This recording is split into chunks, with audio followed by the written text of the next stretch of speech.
یہاں ملک سے وفاداری، اپنی مٹی سے وفاداری، اس کی کوئی قدر و قیمت نہیں ہے جب تک کہ آپ اسٹیبلشمنٹ کے بوٹ نہیں چاٹو گے۔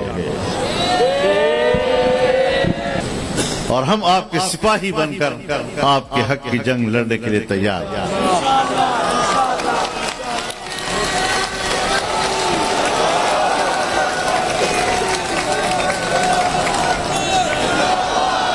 لیکن میرے محترم دوستو،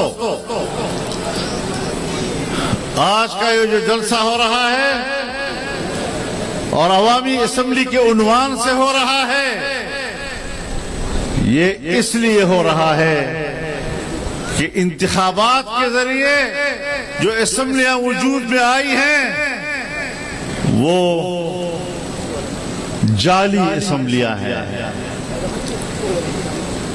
صرف یہ نہیں کہ ووٹوں میں ہیر پھیر کیا گیا، یہ نہیں کہ ووٹ کے بکسے تبدیل کیے گئے، باقاعدہ اسمبلیاں خریدی گئی ہیں۔ سندھ کی اسمبلی سے لے کر ایوان صدر تک کا سودا ہوا۔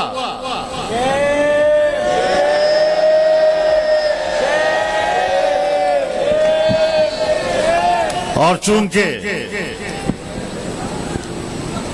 ہم ان کے لیے رکاوٹ بن سکتے تھے، ہم ان کے لیے خطرہ تھے،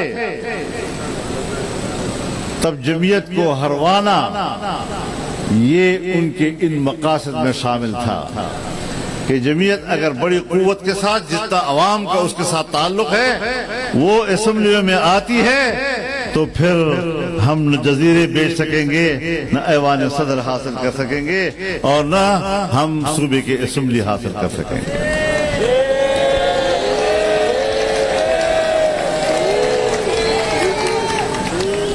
اب یاد رکھو، ہم پاکستانی ہیں، ہم پاکستان کے وفادار ہیں، لیکن پاکستان کی وفاداری کا معیار کچھ اور ہے۔ یہاں ملک سے وفاداری، اپنی مٹی سے وفاداری، اس کی کوئی قدر و قیمت نہیں ہے جب تک کہ آپ اسٹیبلشمنٹ کے بوٹ نہیں چاٹو گے۔ شیم شیم، یہاں افسر شاہی کی نوکری کرنی پڑے گی، اسٹیبلشمنٹ کی نوکری کرنی پڑے گی، تب آپ کو پاکستانی تسلیم کیا جائے گا، ورنہ میں تو آج یہ سمجھتا ہوں کہ ہمارے گناہ کیا ہیں، ذرا ہمیں بتا تو دیے جائیں۔ آپ ملک کے وفادار ہیں، یہی گناہ ہے۔ اور میں بتانا چاہتا ہوں، فیصلے اسٹیبلشمنٹ کرتی ہے۔ صوبہ خیبر پختونخوا میں جب پیپلز پارٹی کی حکومت تھی اور قبائلی علاقوں میں فوجی آپریشن کا فیصلہ ہوا تو ہم نے کہا کہ آپریشن کی حکمت عملی کام نہیں آئے گی،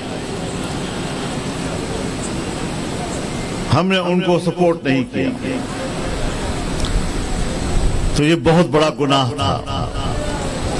لیکن اگر واقعی ان کی بات صحیح تھی تو 2009-2010 میں اس کا فیصلہ ہوا اور انہوں نے آپریشن شروع کیے، تمام قبائل کو اپنی ہی ملک میں 2-3 سال تک مہاجر بنائے رکھا۔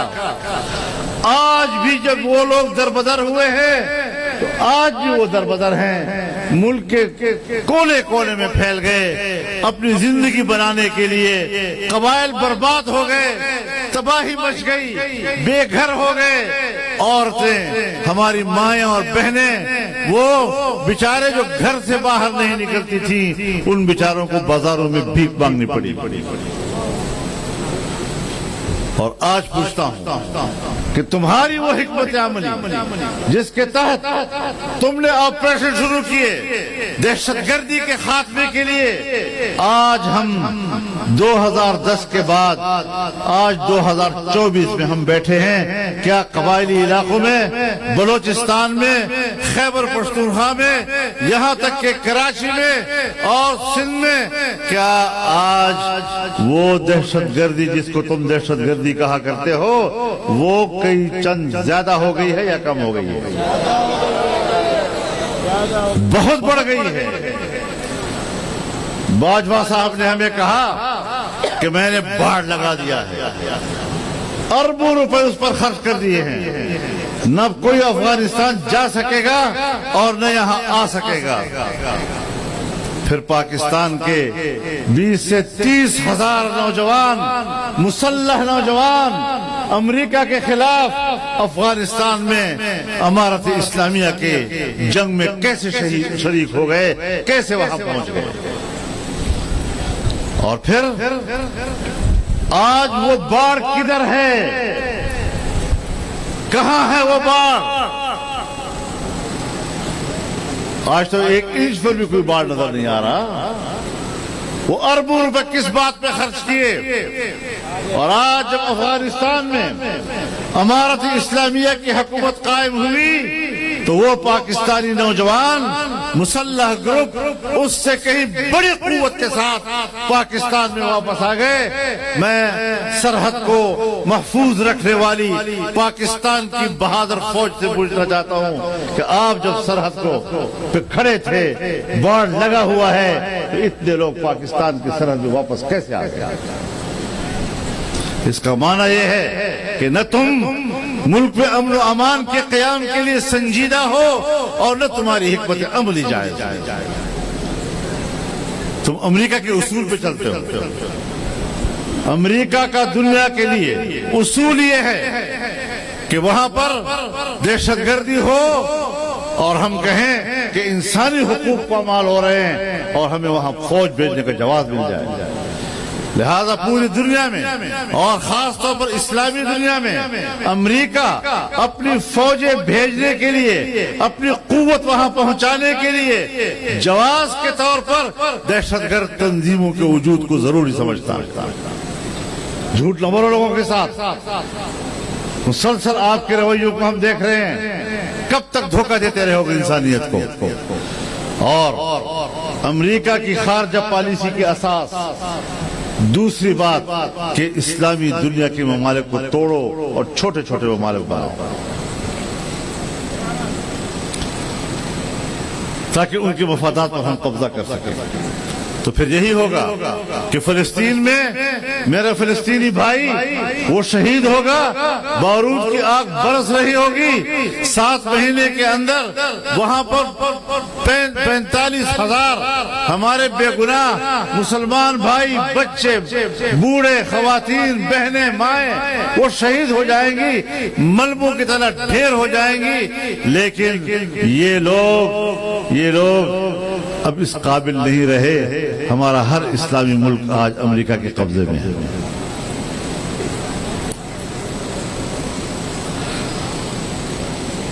کہتے ہیں پاکستان بڑا ملک ہے، بالکل بڑا ملک ہے۔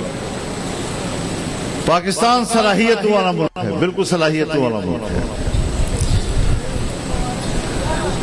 لیکن پاکستان ہر چند کے صلاحیت والا ملک ہے، وسائل کا ملک ہے، ایک بڑی فوج رکھتی ہے، لیکن پاکستان سے توقع نہ رکھی جائے جب تک یہ اسٹیبلشمنٹ پاکستان کی حکمران ہے، سیاہ و سفید کی مالک ہے۔ دنیائے اسلام سے کہنا چاہتا ہوں کہ پاکستان سے توقع مت رکھو۔ جب انقلاب لائیں گے اور ہم اس ملک کے حکمران ہوں گے، پھر انشاءاللہ پاکستان عملی طور پر آپ کے شانہ بشانہ کھڑا ہو کر نعرہ تکبیر! جمعیت علماء اسلام سبیلنا سبیلنا سبیلنا سبیلنا طریقنا طریقنا لبیک لبیک ہماری جدوجہد محض اسمبلیوں تک پہنچنا نہیں ہے، اب ہماری جدوجہد صرف وزارتوں تک پہنچنا نہیں ہے، ہماری جدوجہد اپنے کسی ایک آدھ حلقے کے حوالے سے احتجاج کی تحریک نہیں ہے، ہم پاکستان میں ایک آزاد پاکستان کے لیے، خود مختار پاکستان کے لیے، طاقتور اور عزت نفس کے مالک پاکستان کی جنگ لڑ رہے ہیں، اور یہ تحریک جو چل رہی ہے انشاءاللہ اس منزل کو حاصل کرے گی۔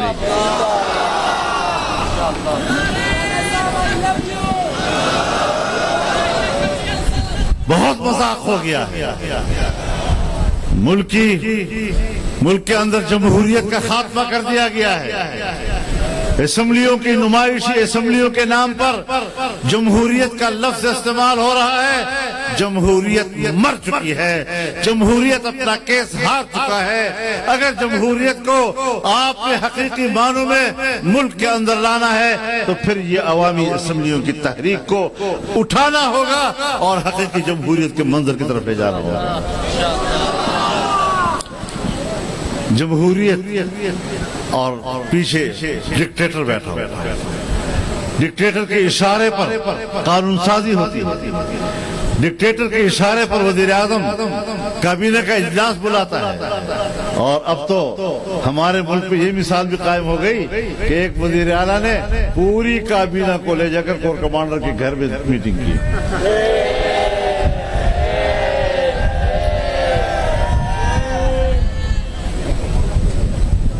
تو جہاں پر الیکشن کو کنٹرول کرتے ہیں فوج والے، جب حکومت کو کنٹرول کرتے ہیں فوج والے، جنرل وہ ملک کو کنٹرول کرتے ہیں، میں ان سے ایک سوال پوچھ سکتا ہوں؟ جب یہاں پر اگر کوئی مسلح تحریک اٹھتی ہے اور کہتے ہیں کہ ہم اسلام کے لیے لڑ رہے ہیں، تو یہاں ایک آواز اٹھتی ہے کہ جبر کی بنیاد پر اسلحے کی قوت سے آپ اس ملک پر اپنا نظام لا رہے ہیں، یہ تو دہشت گردی ہے، یعنی اپنے حق کے مطالبے کے لیے بندوق اٹھانا یہ تو ہے دہشت گردی۔ اور صرف آپ نہیں کہتے، میں بھی اس کو دہشت گردی کہتا ہوں، میں بھی اس کے حق میں نہیں ہوں، لیکن میں آپ سے پوچھتا ہوں کہ جب تم مارشل لا لگاتے ہو وہ ریاستی دہشت گردی نہیں تو اور کیا ہوا؟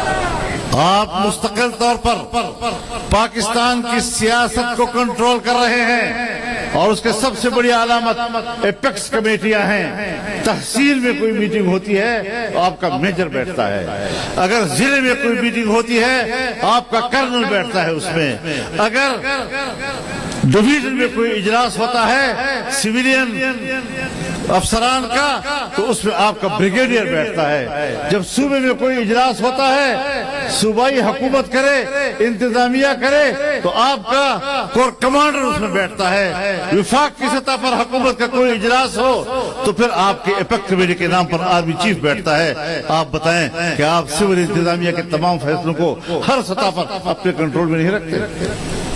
یہ کیا ہے اس کے علاوہ؟ یہ ہے کیا اس کے علاوہ؟ لہذا اب مسئلہ صرف الیکشن کا نہیں ہے، پورے طور و اطوار کو تبدیل کرنا ہوگا۔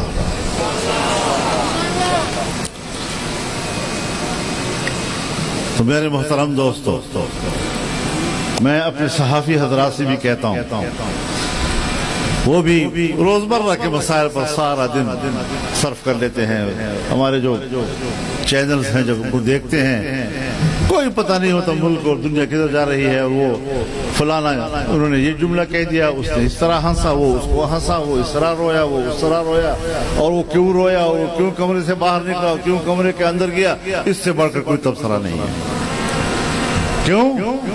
معاف فرمائیے، بڑے ادب و احترام سے کہنا چاہتا ہوں کہ آج جرنلزم نہیں ہے، آج جرنلزم کی جگہ کرنلزم نے لے لی ہے۔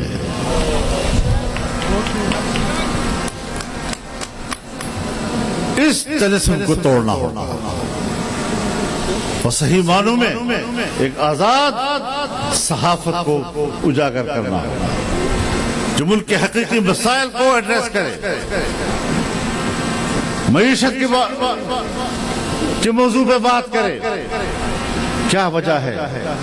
ہمارے 75 سال ہو گئے ہیں، ہم صرف وقتی طور پر کوئی ایک جنرل آتا ہے کہتا ہے بالکل ہم اپنی فوج کے روایات سے آگے نہیں ہٹیں گے، وہ چند دن ہوتے ہیں، وہ چلا جاتا ہے، اس کے بعد پالیسیاں چل رہی ہوتی ہیں۔ سول بیوروکریسی میں بھی کوئی اچھا آدمی آ جاتا ہے، دیانتدار آدمی آ جاتا ہے، وہ اپنے دور میں 1 سال 2 سال تک اچھا بہتر کارکردگی دکھا دیتا ہے، وہ چلا جاتا ہے۔ ادارے کیوں خراب ہو گئے؟ ملک کی معیشت کیوں تباہ کر دی گئی؟ اور آج تمام ادارے پرائیویٹائز کیے جا رہے ہیں۔ اب آپ کا کراچی ایئرپورٹ بھی پرائیویٹائز ہو جائے گا، آپ کے جہاز بھی، پی آئی اے بھی، سب کچھ پرائیویٹائز ہو جائے گا۔ یہ حالت یہاں تک پہنچی کیوں؟ پہنچی نہیں، پہنچائی گئی ہے، پہنچائی گئی ہے۔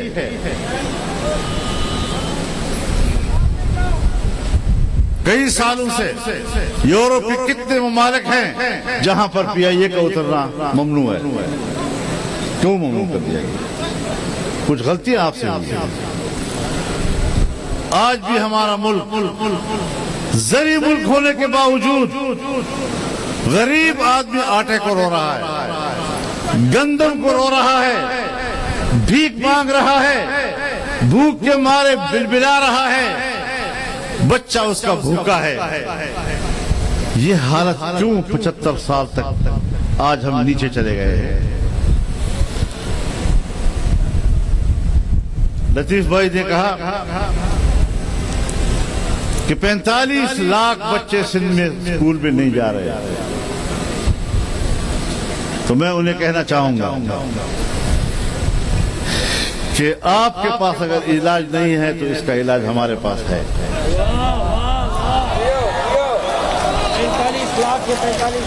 45 لاکھ کے بچے کو دینی مدرسے میں بھیجو، آپ کے اسکول سے اچھی تعلیم دیں گے،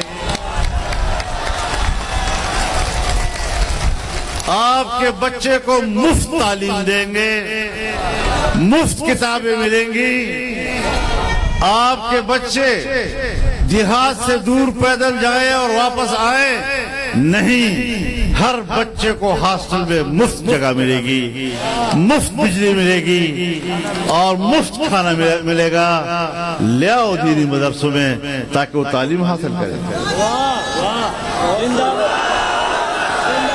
سوال اٹھا رہے ہو دن رات، دینی مدرسہ ایسا ہے اور دینی مدرسہ ایسا ہے، اور دینی مدرسے والے لوگ یہ مین سٹریم کا حصہ نہیں ہے۔ اپنی بات کرو، تمہارے نظام میں کیا کوئی پڑھا لکھا پیدا ہو سکتا ہے؟ اکثریت ان پڑھے لکھوں کے سامنے آتی ہے جو پڑھا لکھا جاہل کہلایا کرتا ہے۔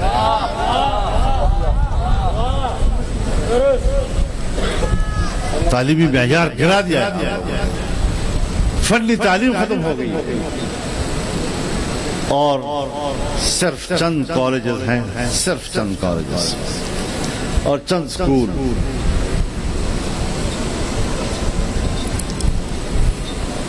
ایچ ایس این کالج ہو گیا،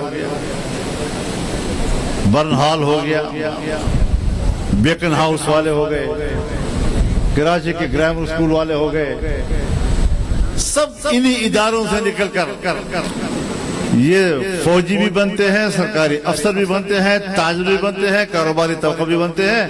عام اسکولوں میں پڑھنے والے بچے وہ ملک پہ کوئی بڑا کردار نہیں ادا کر سکتے۔ تو آج تک تم اپنے زیر انتظام تعلیمی ادارے کے نوجوانوں کو اس قابل نہیں بنا سکتے کہ وہ ملک کا وزیر بن سکے، ملک کا بڑا افسر بن سکے۔ تو اگر تعلیم دلانی ہے اور اچھی تعلیم دلانی ہے تو اس کی جگہ دینی مدرسہ ہے جو مفت تعلیم دے گا. اور یہ صرف ہماری حکومت تھی جب ہم نے پہلے سال پرائمری کی تعلیم مفت کرائی خیبر پختونخوا میں, اگلی سال ہم نے میڈل کو مفت کرایا, اگلے سال ہم نے میٹرک کو مفت کرایا, اور جس سال ہم حکومت چھوڑ رہے تھے تو ہم نے بجٹ میں FFC کو بھی مفت کرایا. تمام ہسپتالوں میں ایمرجنسی مفت کر دی, اور یہ قدم تھا لوگوں کے مفت علاج کی طرف. لیکن جو ملک کی خدمت کرتے ہیں لیکن وہ بوٹ پالش کرنے کے لیے تیار نہیں ہوتے, آپ ان کو اقتدار سے دور رکھتے ہیں. یہ طاقت نہیں چلے گی, یہ طاقت نہیں چلے گی. میرے محترم دوستو,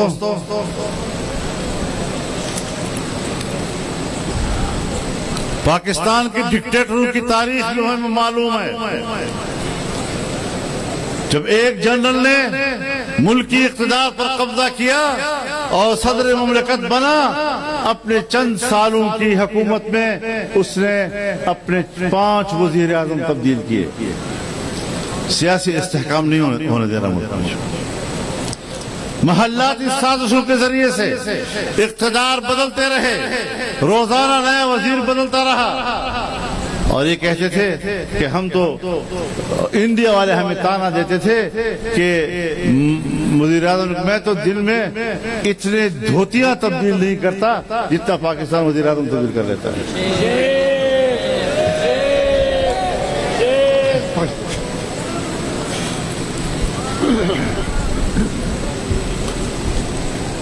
پھر مارشل لاء آئی, مارشل لاء میں پاکستان کے 3 دریا بیچ دیے گئے. آج ہم روتے ہیں کہ انڈیا ڈیم باندھ رہا ہے اور ہمارا پانی روک رہا ہے, ہماری زراعت کا کیا بنے گا؟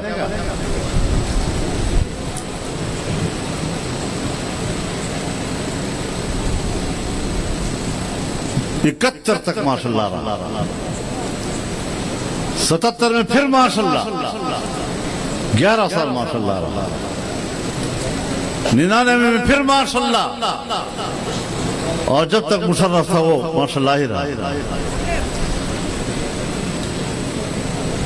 تو آپ کی حکومتوں نے ملکی اداروں کو کمزور کیا. جب ادارے کمزور ہوتے ہیں, کارکردگی کمزور ہو جاتی ہے, نتائج قوم کے سامنے نہیں آ سکتے, قوم اس کی سزا بھگتتی ہے جو آج بھگت رہی ہے. کبھی غور کیا ہے اس بات پر کہ ملک کیوں اتنا پیچھے چلا گیا ہے؟ اسٹیبلشمنٹ سے عرض کرنا چاہتا ہوں کہ اپنا وتیرہ تبدیل کرو. کہتے ہیں مجھے پتا ہے میرے قانون کا دائرہ کیا ہے, میں اپنے اختیارات کے حدود کو جانتا ہوں. مجھے یقین ہے آپ اختیارات کے حدود کو جانتے ہیں, اور مجھے بھی پتا ہے کہ آپ اختیارات کے حدود کو جانتے ہیں, میں انکار نہیں کر رہا, لیکن آپ اپنے اختیارات کے حدود سے جو تجاوز کرتے ہیں وہ اس حدود سے کئی گنا زیادہ ہوتا ہے. اس کو بھی دیکھا ہے کہ یہ عوام کی حکومت نہیں ہوتی, یہ عوام کی سوچ نہیں ہو سکتی. اور ہم آج دیکھ رہے ہیں, ہم نے یہ سوچا تھا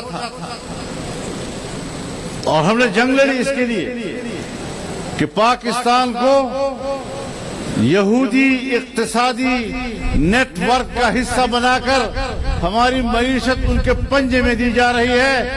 یہ جنگ ہم نے لڑی.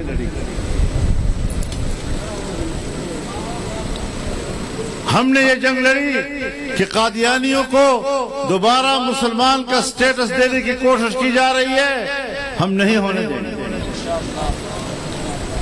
اور ہم نے وہ ایجنڈا ناکام بنایا.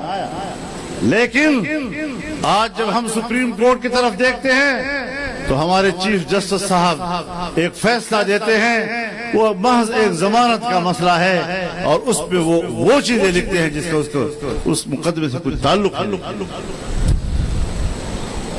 اور پھر کہتے ہیں کہ ان کو تو تبلیغ کا بھی حق ہے اور ان کو تو سب کا حق ہے۔ قادیانی اگر آئین کو تسلیم نہیں کریں گے اور ان کے لیے سہولتیں اگر کوئی سیاسی قوت نہیں دے سکی، تو آج میرا سپریم کورٹ وہ فرض ادا کر رہا ہے۔ میں واضح پیغام دینا چاہتا ہوں کہ سپریم کورٹ کے اس طرح کے فیصلوں کو ہم جوتے کے نوک پر رکھیں گے اور کسی طرح اس کو تسلیم نہیں کیا جائے گا۔ نعرہ تکبیر، ختم نبوت، ختم نبوت، ختم نبوت۔ تو میرے محترم دوستو، آج اہل اسلام پر ایک سخت وقت آیا ہے۔ فلسطین کا مسئلہ اس نے کروٹ بدلی ہے۔ آپ تو خود جانتے ہیں موضوع یہ بن گیا تھا دنیا میں کہ اسرائیل کو تسلیم کرنا۔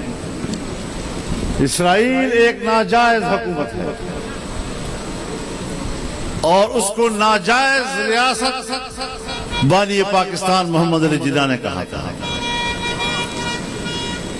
بانی پاکستان کی اگر ہر بات وہ پاکستانی نظام کے لیے دلیل ہے اور حجت ہے، اور اگر ان کا یہ مقولہ کہ کشمیر پاکستان کا شہرگ ہے اور آج آپ کے لیے وہ اصول کی حیثیت رکھتا ہے، تو پھر اسرائیل ایک ناجائز حکومت ہے، یہ جملہ بھی قائد اعظم کا آپ کے لیے حجت ہونا چاہیے۔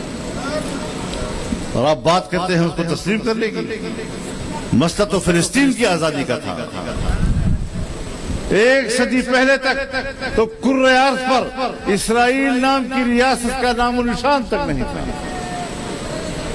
اور آج 1967 کی جنگ کے بعد عرب دنیا کی زمینوں پر قبضہ کر کے، ان کے علاقوں پر قبضہ کر کے یہ بات اقوام متحدہ نے تسلیم کی اور اقوام متحدہ نے قرارداد پاس کی کہ یہ علاقے متنازع ہیں اور اسرائیل کو ان علاقوں سے نکل جانا چاہیے۔ جس طرح ہم کہتے ہیں کہ اقوام متحدہ کی قرارداد ہے کہ کشمیر سے انڈیا کی فوجیں نکل جائیں، بالکل اسی طرح اب یہ علاقہ متنازع ہے۔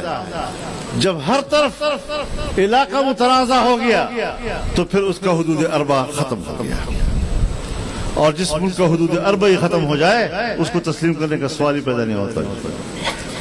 امریکہ کا جبر ہے کہ اس نے متنازع علاقے کے اندر بیت المقدس میں اپنا سفارت خانہ کھولنے کا اعلان کیا۔ یہ اصول نہیں ہے، یہ بدمعاشی ہے، یہ بدمعاشی ہے۔ لیکن جس فلسطین کی آزادی کی بات کرتے ہیں ہم، اور مسئلے کے رخ کو فلسطین کی آزادی کے عنوان کی طرف تبدیل کرنا ہے، وہ آج اس وقت حماس کے حملے کے بعد جو بھی اقدام ہوا ہے یہ فلسطین کی آزادی کی طرف پہلا قدم ہے، اور ہم ان کے شانہ بشانہ کھڑے ہیں۔ تو ہمارا گناہ یہ ہے، جمعیت کا گناہ یہ ہے کہ اسٹیبلشمنٹ کہتی ہے ہم آپریشن کریں گے، ہم کہتے ہیں آپریشن حل نہیں ہے، آج تک بھی حل نہیں ہوا۔ نواز شریف کی حکومت میں فاٹا انضمام کا مسئلہ آیا، ہم نے کہا غلط فیصلہ ہے، یہ قبائل کو نقصان دے گا، قبائل کے سٹیٹس کو نقصان دے گا، آنے والے مستقبل میں ہمارے لیے سرحدی تنازع پیدا کرے گا، آپ اس طرح نہ جائیں۔ مان بھی گئے، پھر دباؤ آیا کہ نہیں کرنا ہے، اور خود مجھے آرمی چیف نے کہا کہ آپ کیوں مخالفت کر رہے ہیں؟ تو امریکہ کے دباؤ پر آپ نے کیا، ہم نے مخالفت کی۔ پھر شہباز شریف صاحب کی حکومت میں آپ نے ریکوڈیک کے حوالے سے جو بلوچستان کا حق ہے قانون سازی کی، اور ہم نے سوچا کہ یہ صوبائی حق میں مداخلت ہے، صوبائی اختیار میں مداخلت ہے، ہم نے کابینہ سے بھی واک آؤٹ کیا، ہم نے اسمبلی میں ووٹ استعمال نہیں کیا۔ تو اب آپ مجھے بتائیں کہ جب ہم اپنی رائے کے مطابق صحیح فیصلہ دیں گے اور آپ باہر کی قوتوں کے دباؤ پر ہر قیمت پر قانون سازی کریں گے، بین الاقوامی مفادات کے لیے کریں گے، اور میرا موقف پاکستانی مفاد کے لیے ہوگا، پاکستان کے صوبوں کے مفاد کے لیے ہوگا، عوام کے مفاد کے لیے ہوگا، تو ہمیں سزا دی جائے گی کہ آپ کو اقتدار میں نہیں آنا چاہیے، اسمبلی میں آپ کو نہیں آنا چاہیے۔ میرا گناہ کیا ہے؟ یہی گناہ تھا کہ میں نے حماس کی حمایت کا اعلان کیا اور میں حماس کی قیادت کے لیے قطر چلا گیا اور ان کے ساتھ میری تصویریں آئیں تو ہنگامہ کھڑا ہو گیا اور امریکہ بہت ناراض ہوا کیونکہ وہ تو اسرائیل کو سپورٹ کرتا تھا، حماس تو اس کے خلاف دہشت گرد تنظیم تھی، ہماری ملاقات دہشت گرد تنظیم سے ہو گئی۔ تو یہ بات کہ میں امت مسلمہ کے ایک صحیح موقف کی حمایت کروں لیکن امریکہ کو وہ ناپسند ہے، میری اسٹیبلشمنٹ امریکہ کی ترجیحات کو قبول کرتی ہے اور میں ایک مسلمان کی آزادی کی بات کرتا ہوں، مجھے اس کو سزا دی جاتی ہے۔ نعرہ تکبیر، مرد آباد مرد آباد، مرد آباد مرد آباد۔ میرے محترم دوستو، ہمارا گناہ کیا ہے؟